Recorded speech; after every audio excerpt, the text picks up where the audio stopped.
असतं, एक सिंगल गाडी जरी राहिली ना कमीत कमी ती महिन्याला 60-70 हजार रुपये कमवते नॉर्मली. जर नाशिक मध्ये हा व्यवसाय करताय तर याच्यातून इन्कम वगैरे कशी होते याच्याबद्दल काही सांगू शकता तुम्ही? इन्कम.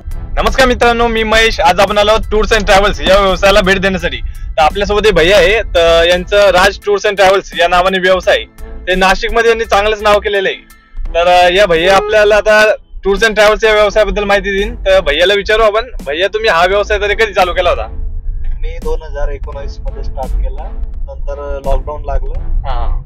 त्यानंतर 2 वर्ष कंपल्सरी मी पास वगैरे काढून कस्टमरांना स्वतः ड्रायव्हिंग करून सर्व्हिस दिली. त्यानंतर मी 2021 मध्ये जवळपास 2-3 गाड्या घेतल्या इनोवा सारख्या. नंतर मग एकदा सुरुवात केली कंपनीच्या ऑर्डर्स वगैरे, मग एअरपोर्टची माहिती घेतली. नंतर आपल्या व्हेकल जे आहेत त्या एअरपोर्ट साठी कंटिन्युअसली बाहेरच्या गाड्या हायर करून नंतर मी स्वतःच्या 10-15 गाड्या केल्या. आणि आता रेग्युलर रुटीन आपली airport, Mumbai airport, Pune airport, Mumbai to Kolhapur, Goa यासाठी आपलं रेग्युलरली सर्व्हिस असते. डेली सर्व्हिस गाड्या चालतात आपल्या. सुरुवात केली तेव्हा तुम्ही एका गाडीपासूनच केली असेल ना? म्हणजे पहिले मित्रांच्या गाडीवर मी म्हणजे ऍज अ ड्रायव्हर म्हणून बदली वगैरे. अच्छा, मित्रांच्याच गाडीवर चालू केली होती सुरुवात? यस, स्टार्टिंगला. नंतर मग मी कंपनी जॉब होता, पण लॉकडाऊन नंतर जॉब वगैरे व्यवसायातच पूर्णपणे आपला वेळ दिला. जवळपास आपल्याकडे 150 पेक्षा जास्त गाड्या हायर आहेत. अरे बापरे. आणि त्या पूर्ण जे म्हणजे आमच्या क्षेत्रामधील आहेत त्यांना सर्वांना नाशिकमध्ये असं कोणीच नाही की मुंबई पुणेमध्ये आम्हाला ओळखत नाही. राज टूर्स अँड ट्रॅव्हल नाव खूप म्हणजे मी अजून चर्चेतील आहे, पण खूप मोठं करण्याचा प्रयत्न आहे माझा आणि तो पुढे पण राहील. अच्छा, त्यांच्या आता 150 गाड्या त्यांच्या टीम मध्ये आहे, टीम वर्क मध्ये. यस, डेलीला 150 गाड्या चालू आहे. छत्रपती संभाजीनगर झालं, पुणे झालं, मुंबई झालं, ऑल ओव्हर महाराष्ट्र त्यांच्या गाड्या चालू राहतात. तर या व्यवसायात म्हणजे खरंच ते एकदम भारी करतात. आणि त्यांच्यामुळे भरपूर किती मुलं आहे तुमच्या जवळपास आता कामाला, जवळपास गाडी चालवण्यासाठी ड्रायव्हर? माझ्या जवळपास 8 ड्रायव्हर आहेत. आणि कंपनीला बाकीच्या गाड्या चालतात 3-4, आणि बाकीच्या बाहेरच्या जॉईन केलेल्या आहेत. आणि असं ऍज अ बदली ड्रायव्हर म्हणून पण 6-7 ड्रायव्हर ते जॉब करतात माझ्याकडे कंटिन्युअसली. त्यांना पण ड्रायव्हर्सला पण यांच्यामुळे जॉब भेटू लागला. म्हणजे आपण आपल्या व्यवसायामुळे दुसऱ्यांचं पण घर वगैरे चालावं ह्या हेतूनच मी व्यवसायामध्ये हे करत असतो. नाही तर ऑफिस वगैरेला पण स्टाफ आहेत 2-3 जण. अरे बाबा. तर त्यांचं ऑफिस पण आहे इथं नाशिक मध्येच आहे. आम्ही आता सध्या ड्रायव्हिंग करता करताच पॉडकास्ट घेऊ लागलो एक नॉर्मल असा. आता आम्ही ऑफिसच्या दिशेने जात आहोत, परंतु सरांना वेळ नाही जास्त, रिटर्न पण जायचंय त्यासाठी. आणि आज पाऊस पण भरपूर आहे म्हणून आम्हाला गाड्या वगैरे दाखवता येणार नाही. पण आपला एक शॉर्ट व्हिडिओ येतो त्याच्यात तुम्हाला दिसणारच आहे, सर्व दिसणार आहे. कारण की शॉर्ट व्हिडिओ मध्ये आपण सगळं रेकॉर्ड केलेलं आहे, त्याच्यामध्ये सर्व दिसणार आहे.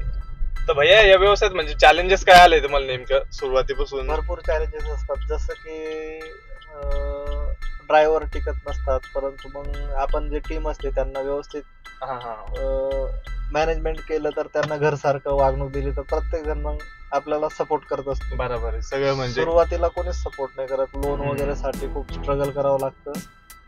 नंतर मग ते आपल्याला हळूहळू एकदा सुरुवात केली की आपल्याला सर्वजण मग सपोर्ट करायला लागतं.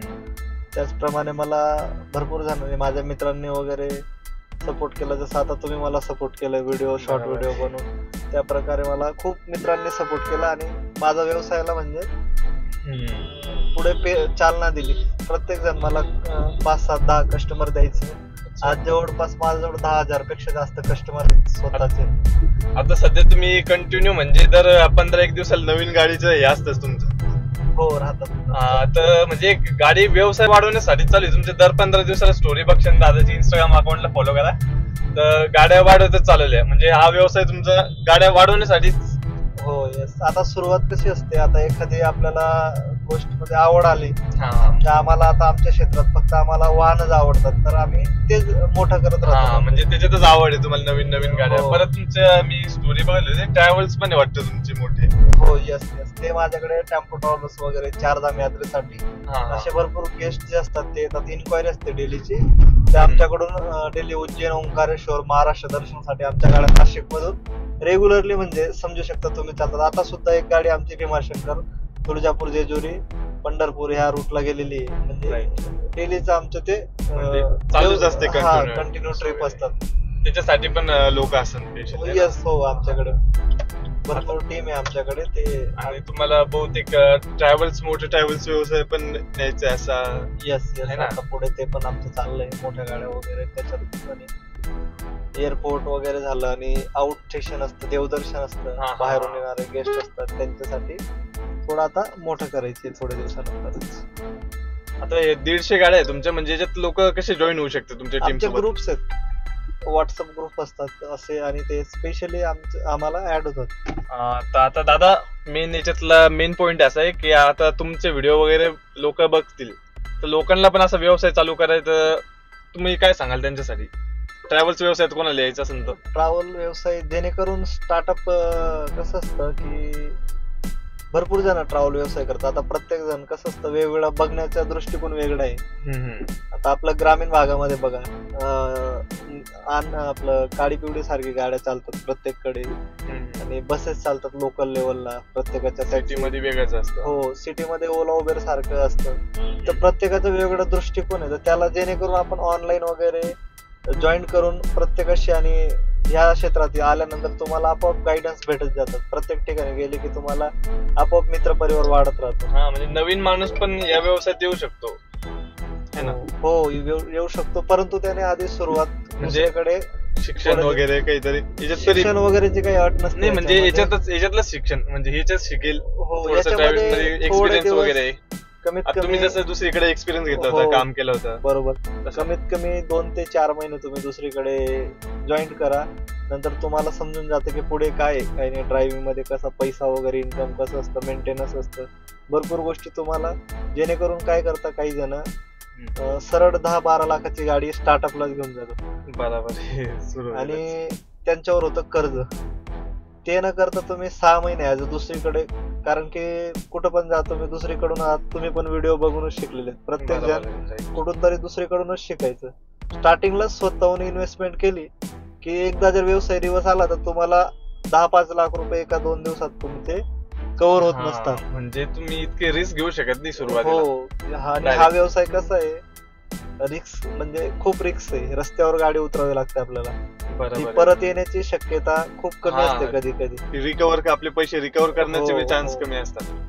म्हणजे आहे तुम्ही आधी स्टार्टिंगला दुसरीकडे थोडे दिवस तरी म्हणजे तुम्ही करायलाच पाहिजे थोडे दिवस. म्हणजे दादाचं म्हणणं असं आहे की तुम्ही जॉब केला तर थोडाफार एक्सपिरियन्स येऊन जाईल तुम्हाला. कारण त्याच्यामुळे ह्याच्यात अडचण येणार नाही या व्यवसायात. हो, मग नंतर तुम्हाला एकदा अनुभव असतात, मग कुठंच अडचण येत नाही. दादा, आता तुम्ही इतका मोठा नाशिक मध्ये हा व्यवसाय करताय, तर याच्यातून इन्कम वगैरे कशी होते, याच्याबद्दल काही सांगू शकता तुम्ही?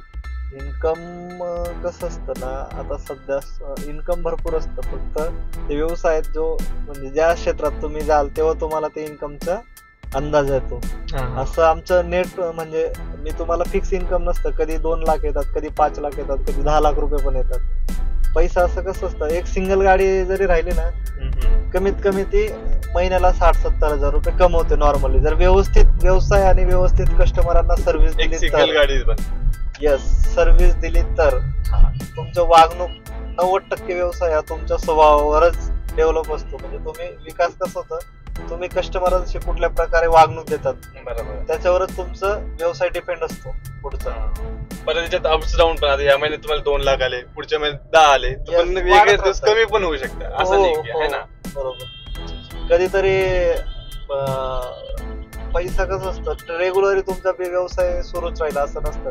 पाऊस आहे, आता कसं पाऊस होता 2-3 दिवस, अप्स अँड डाऊन थोडाफार कमी जास्त चालू. हो, चालू असतं, त्याला ऑप्शन नाही. बरोबर आहे. चालेल सर, धन्यवाद. खूप भारी वाटलं तुमच्यासोबत पॉडकास्ट करून, तुम्हाला भेटून मस्त वाटलं. धन्यवाद.